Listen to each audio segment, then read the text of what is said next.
If you want to go fast, go alone. If you want to go far, go together. And if people are getting promoted, supported, and they are demonstrating a certain behavior or culture, then everyone else around them has to assume that that is what the organization wants and is what is going to be rewarded. When we praise someone, fund them, protect them, give them special access, or repeatedly make exceptions for them, we're telling everyone this is what success looks like here.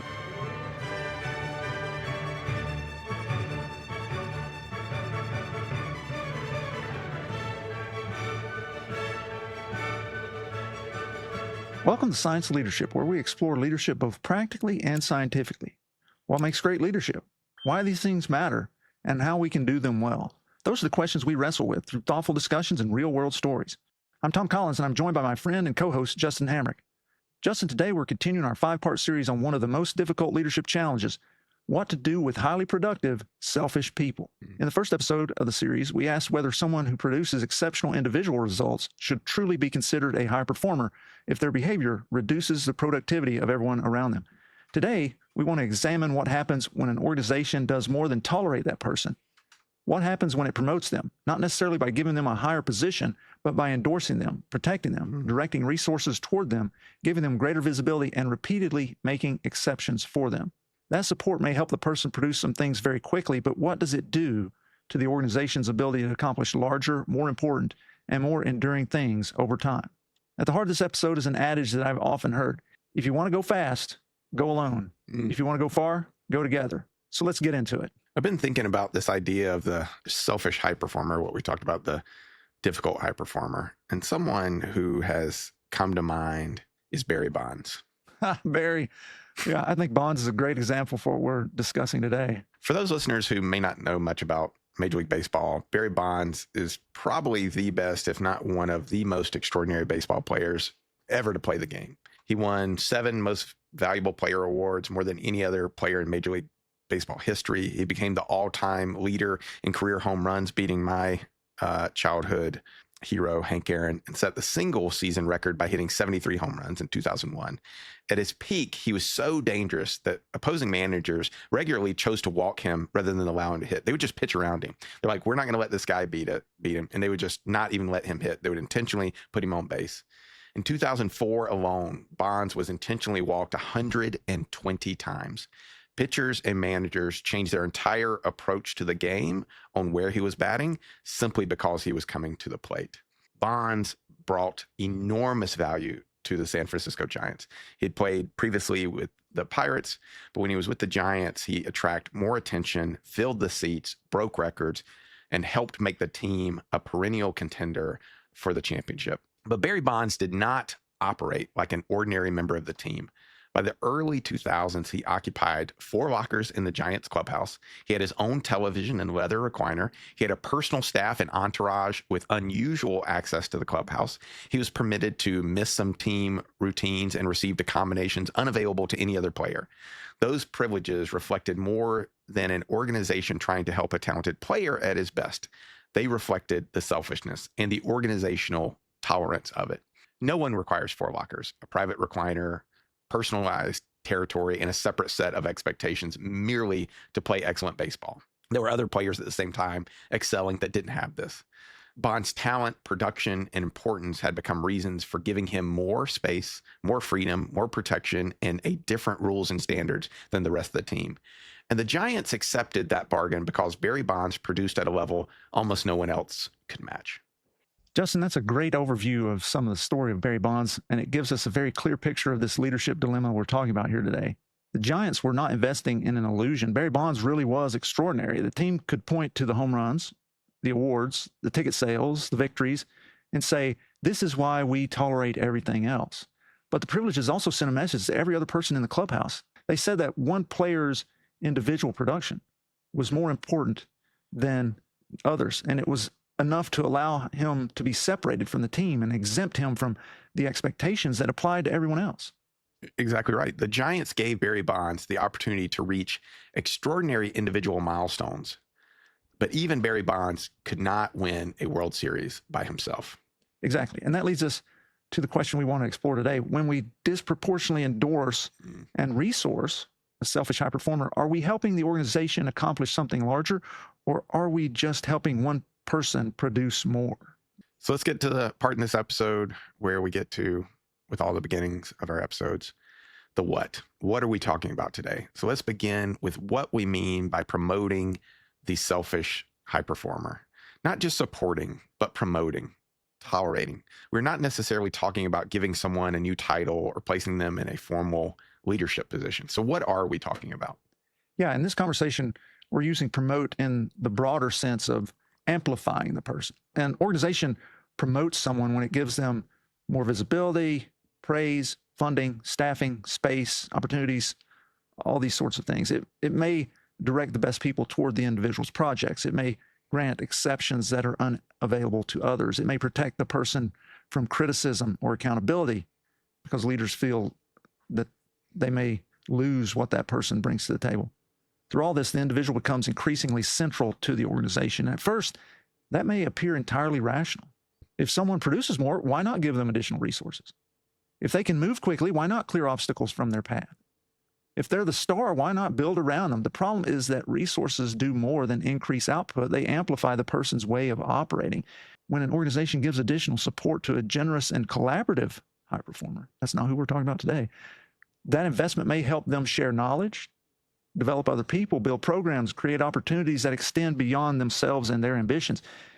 When the same support's given to the selfish high performer, that often leads to that person consuming even more resources, controlling the opportunities, avoiding accountability, and operating independently of the group. And the organization may believe it is simply rewarding performance when it is actually endorsing an organizational standard or ethos. Like there's tolerance of a standard, and then there is promotion of it. And if people are getting promoted, supported, and they are demonstrating a certain behavior or culture, then everyone else around them has to assume that that is what the organization wants and is what is going to be rewarded. It is telling everyone that what matters most is what the individual produces and not how they produce it, not their effect on everyone else. It is also suggesting that teamwork, reciprocity, and shared expectations become much less important when someone's numbers are high enough. That's a critical point because endorsement is never neutral. When we praise someone, fund them, protect them, give them special access, or repeatedly make exceptions for them, we're not merely recognizing past success. We're telling everyone in the organization, this is what we really value. This is what earns resources and protection. This is what success looks like here. Yeah, and everyone else sees that. They don't care what you say. They care about your actions. And if the actions say that, then they're naturally going to adjust their own behavior accordingly. I mean, you want people who want to succeed, and they are like, well, the organization says this, but this is what they're rewarding. And if this is what they're rewarding and I want to succeed, then I've got to do that. We talked about on the first part of this, the ripple effects of that behavior. Yeah. This is one of them, right? Right. And the way that people adjust when they do see that, when they do see what's rewarded, it isn't helpful. It's corrosive. And that's terrible for collaboration and morale. So in this, the organization may increase the star's output while reducing the willingness of everyone else to contribute. The organization is actually undermining their own success in a real sense.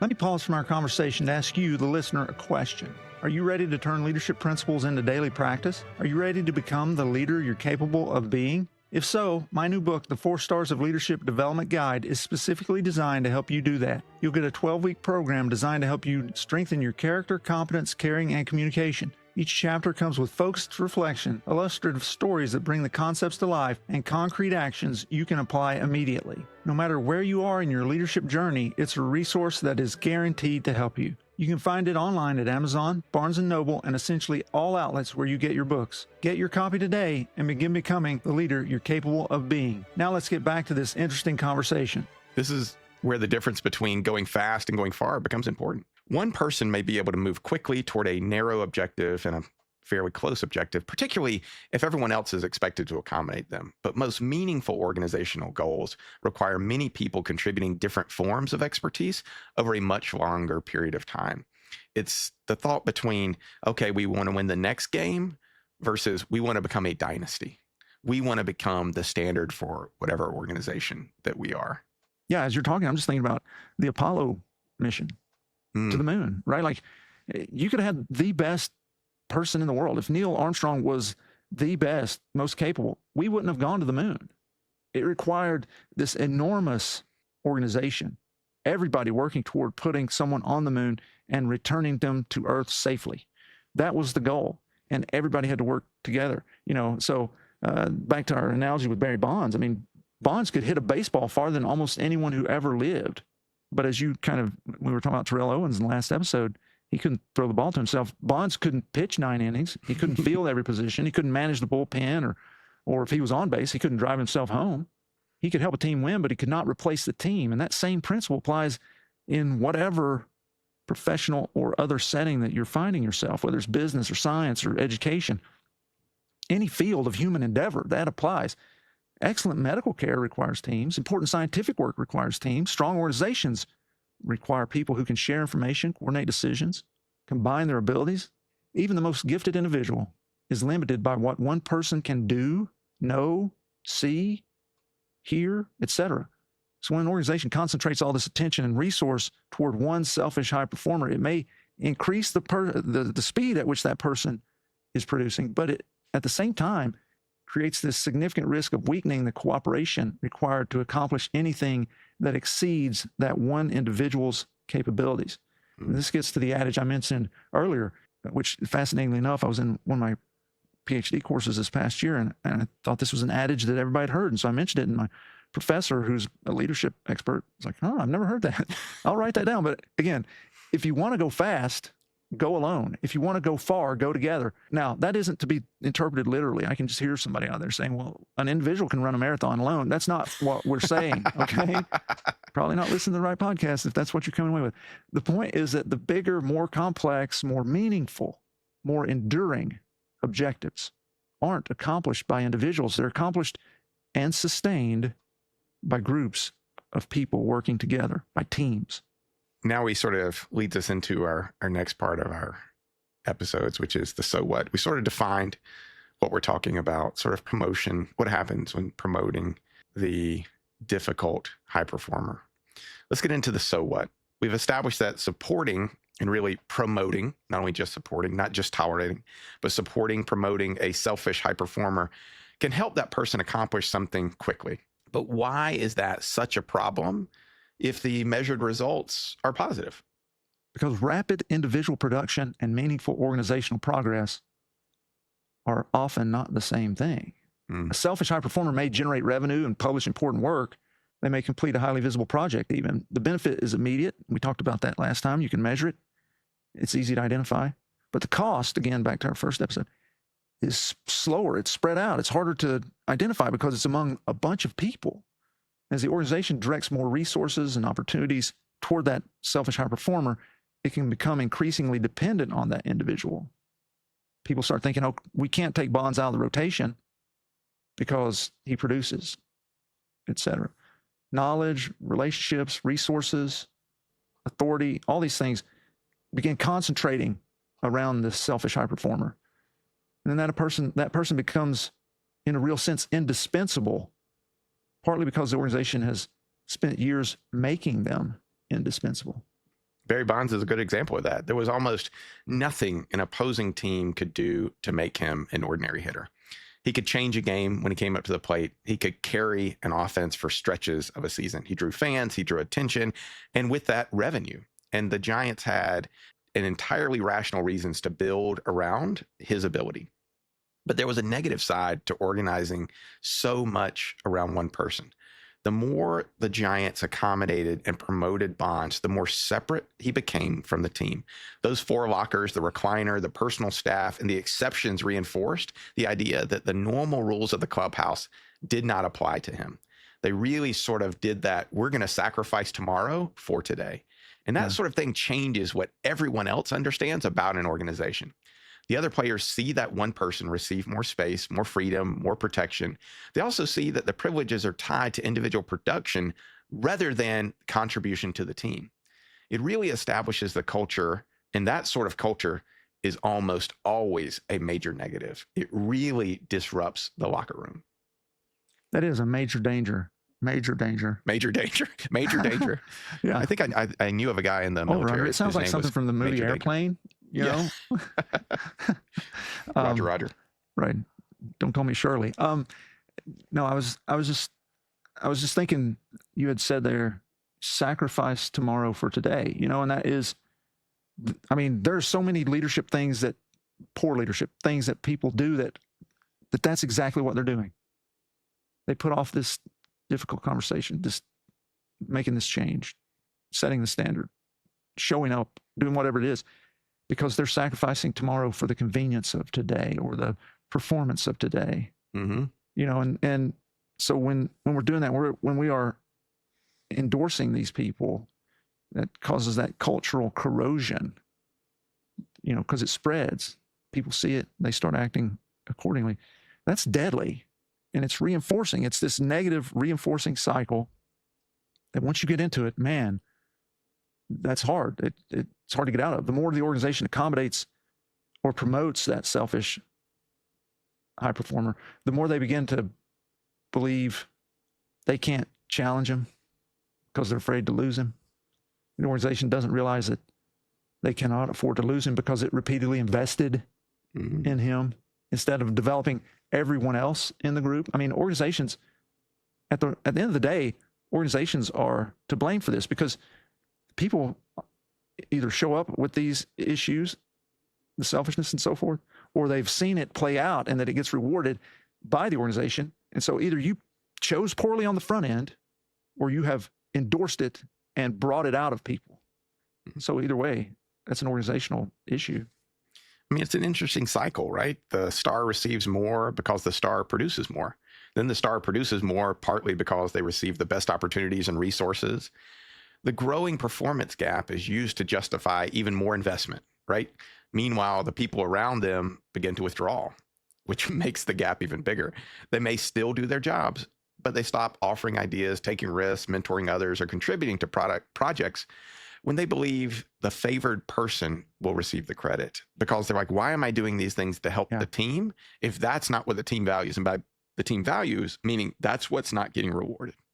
Yeah. I mean, it's that quiet quitting that we hit on in the last episode. The organization sees one person producing more while failing to notice that everyone else may be contributing less. Exactly. And as you sort of alluded to earlier and on the previous episode, the effect eventually becomes cultural. Every investment, every exception teaches people what the organization values. It's not what you say, it's what you do.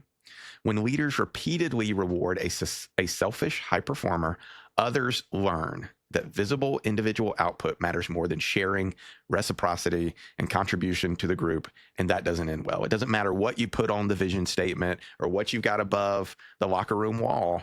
Those sayings don't matter.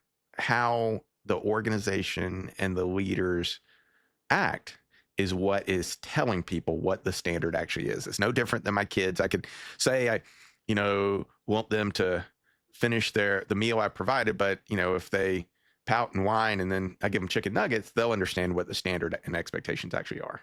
Right. Yeah. I mean, it's like sir and ma'am. Our kids have told friends, we're a sir and ma'am house.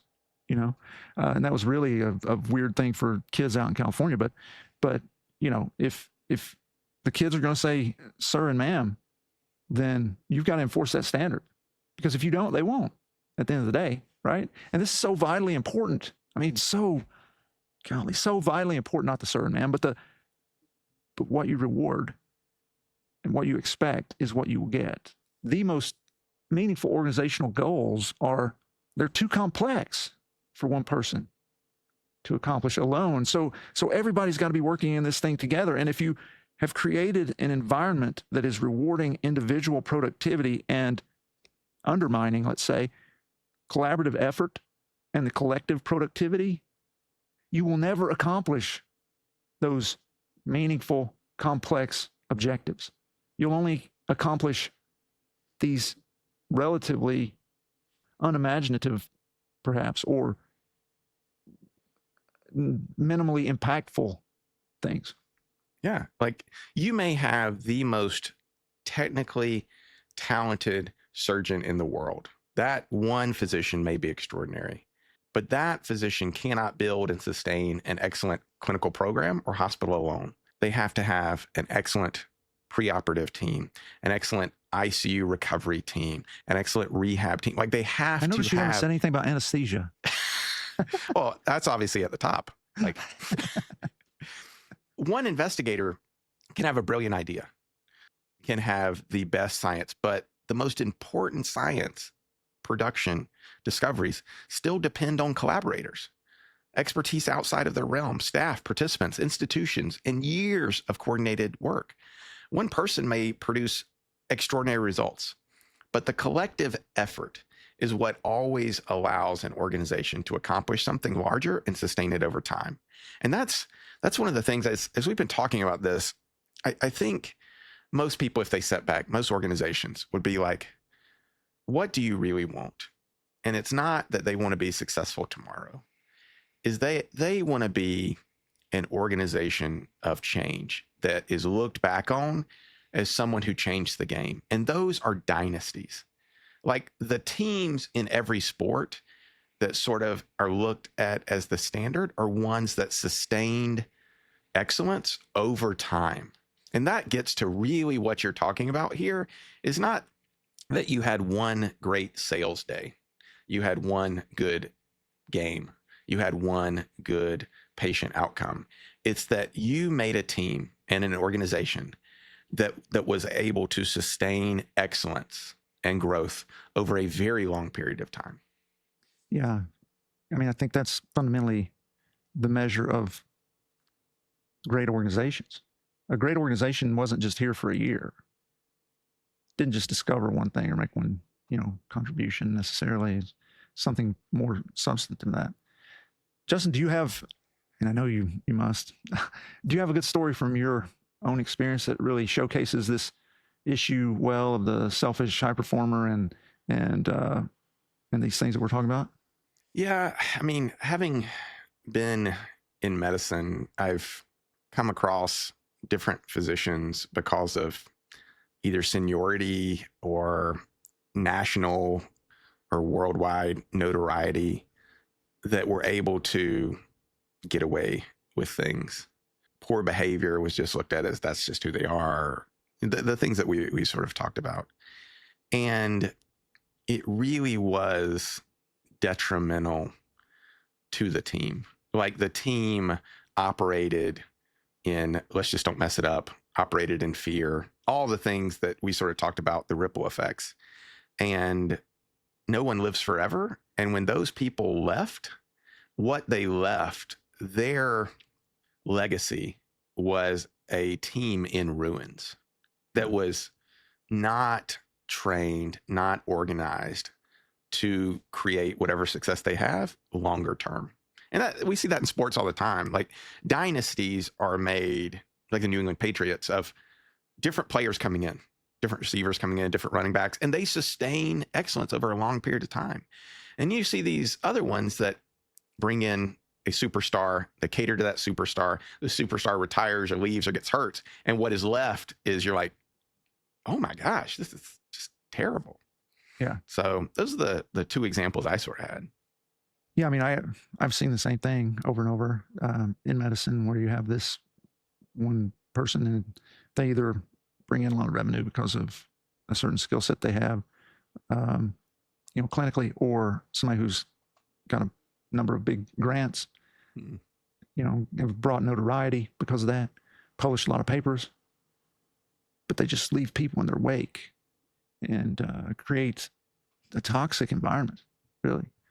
I think a question we should always be asking ourselves is will this investment in this person, this selfish high performer, will it move the organization toward being more capable and able to accomplish its goals? That if it doesn't improve the collective, I'll say this as a rhetorical, is it a worthwhile endeavor to bring this person in? Yeah. Is the squeeze worth the juice? Is this worth the cost it's going to have to the organization and the team? Let's get to the science. Let's get to the the crux of our podcast. What does the science tell us about this, the promotion or support of the difficult high performer?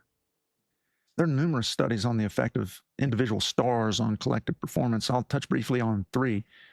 The first study examined whether star performers can take their success with them when they leave an organization. Boris Groysberg and his colleagues studied highly ranked security analysts who changed firms. This is a classic study, okay? Classic study in leadership landscape. But they found that the analysts' performance generally declined. I mean, these were the top performers, but they declined after moving to another organization, often remained lower for several years if it ever got back up to the point that it was at their previous organization. And that decline was greatest when stars moved alone or joined firms with weaker organizational capabilities. Stars who moved with members of their teams or joined stronger organizations did not experience the same sustained decline. Now, that study did not examine selfishness, and securities analysts are not directly comparable to athletes, musicians, physicians, or other business people. But this study does challenge the idea that a star's success belongs entirely to the star. Often, what appears to be individual brilliance may actually reflect the people, the relationships, the information, the resources, the systems that are surrounding that person. So the star may be exceptional, but the organization may contribute far more to that exceptional performance than either the star or the organization recognizes. Exactly. That's exactly right. Now, when we look at the second study, Anita Woolley and her colleagues investigated what makes groups perform well. They studied almost 700 people working in small groups on a variety of tasks, and they found evidence of what they called a collective intelligence factor. That's groups that performed well on one type of task also tended to perform well on others. And what's especially relevant to our discussion is that group performance was not strongly related to either the average intelligence or the highest intelligence of the people in the group. Instead, performance was more closely associated with members' social sensitivity and with more equal participation in the group's conversations. The study doesn't suggest that individual ability is unimportant. Groups still need knowledgeable and capable people, but having one extraordinary person isn't enough. The group has to have the ability to hear from different members and recognize what others are seeing and combine those contributions effectively. This is actually some work that informs some exercises that are often done in leadership development programs where you get groups of people together and you give them a sort of survival scenario that they've got to work as a group to come up with an answer, and they choose it individually, set that aside, and then collectively they do it. And almost always, not always, but almost always, the collective answer is much better than the answer from any individual. In other words, a team doesn't become exceptional simply because it contains an exceptional individual. It becomes exceptional when its members can use their ability together. I mean, how many examples are there from sports of you look at them on paper and you're like, oh my gosh, this is a team full of superstars. And then when they get on the field, they can't use that ability together. And they've got one of the worst records in the league. Yeah, what was it, Dream Team 2 that got beat in the Olympics, because they had all these superstars that couldn't work together? Yeah. The third study, in that study, they examined what can happen to employees working in the shadow of a star. Jinyi Zhao and her colleagues conducted 4 studies, including 2 field surveys and 2 experiments, and they found that the employees most adversely affected by stars were sometimes not the weakest performers, but rather those whose performance was relatively close to that star. That is, those who were almost right there at the same level. Pretty high performers in and of themselves. Those employees were more likely to compare themselves with the star, and that comparison was associated with some negative effects. Specifically, those people developed greater psychological entitlement, more counterproductive behavior, and lower well-being. The effects were stronger when the team's work was highly interdependent. Now, let me be careful not to overstate the findings of this study, because they didn't examine selfish stars either, and it does not show that supporting a high performer inevitably harms colleagues. However, it does demonstrate that stars affect an organization through more than their own output. Their status, their visibility, they shape how peers interpret fairness, recognition, and where they're standing within the group. So the organization may believe it is rewarding and supporting one person while also changing how everyone else sees the workplace and their place in it. Right. And when we take these studies together, they suggest 3 things. First, star performance often depends heavily on the people and organization surrounding the individual. The environment is as important as the high performer's abilities. Hear that, folks. Second, collective performance depends on how effectively people combine their abilities, not simply on whether one person is extraordinary. And finally, concentrating attention and status around a star can negatively affect the motivation, behavior, and well-being of capable colleagues. The question is not whether an extraordinary person deserves support. It's whether supporting that person strengthens the organization or leaves everyone else working in the star's shadow. Those studies really get us to what we need to talk. What do we do now? Now we know what we're talking about, but what do we do? So let's make this practical, because the first study you mentioned really suggests that the organization and the organizational structure is really tied to even high performers' performance. And to do that right will produce results that are incomparable to a poor organizational structure. So how do we do this right? How do we support high performers, but how do we not support difficult high performers inappropriately and make those ripple effects which undermine and destroy the rest of the organization? Yeah, good question. On the last episode, our first step was a reframe. And so a little bit of the same thing here. The first step is to reframe how we're looking at things. Instead of focusing on what that high performer may accomplish if we give them more resources, we need to ask, again, this was at the end of the last episode, what will this investment make possible for everyone else? Will the person use the additional staff or the funding or whatever it is we're going to give them to strengthen the work of the group? Will they build up other people? Will the organization become more capable by doing this? Or are they just going to concentrate the resources to themselves? A collaborative high performer, which is what we want, they're going to use that additional support to build something that a lot of people can contribute to and benefit from. Whereas that selfish high performer is probably going to use the same thing to expand their own control, their own status, their own independence. So what's going to be the outcome? We need to think about that as a first step. Yeah, so leaders need to evaluate more than the projected return from the individual. And for this, we're talking about the high performer. They also need to consider what the investment in that high performer or any individual will do to the surrounding organization and team members. Right. And the second step is to attach expectations to the support. We kind of hit on this a little bit last episode.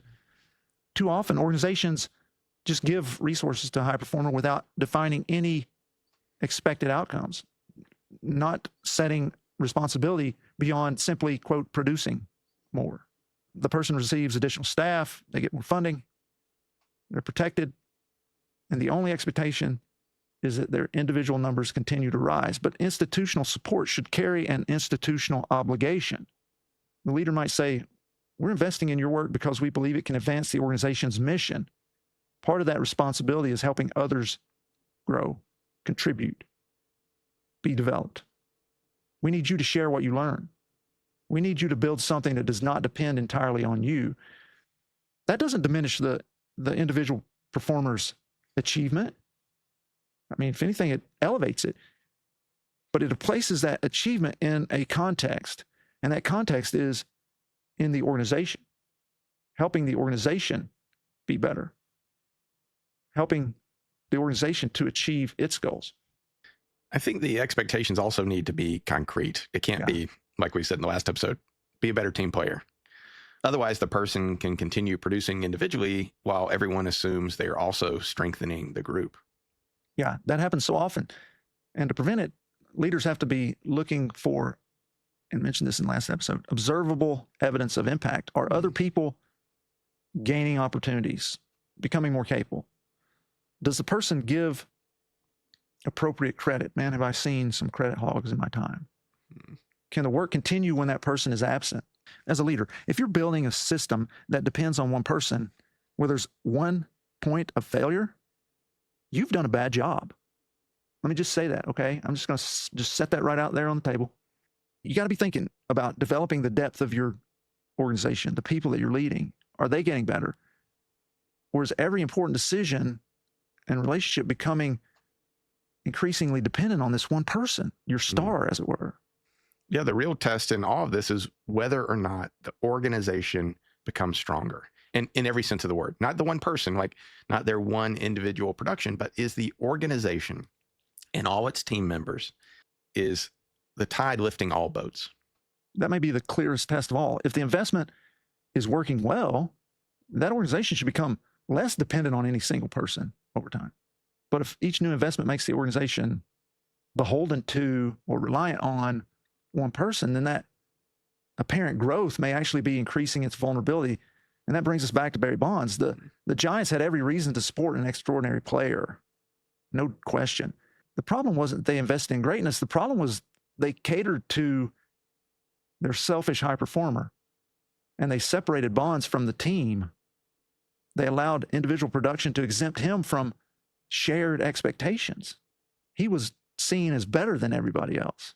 Leaders should support extraordinary people. Don't mishear me, but that support should never compromise your mission. It should never make your people feel less than. It should never corrode your culture.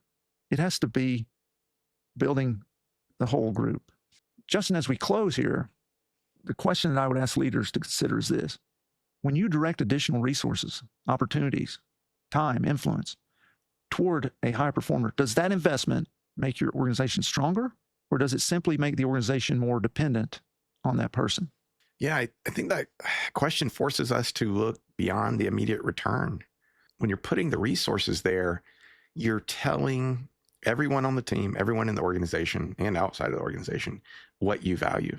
And does that align with your values and goals? The person may produce more. That does matter. Don't mishear us on this. Like, high performers should be supported. But leaders also have to consider whether the investment develops other people, strengthens cooperation, distributes knowledge, and leaves the organization more capable of continuing the work over time. This is what we talked about. Do you want to go fast or do you want to go far?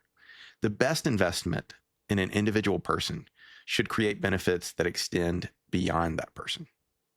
Exactly. The selfish high performer often presents leaders with an attractive short-term bargain. Give the person more resources, more freedom, and they may produce more, and they may produce it quickly.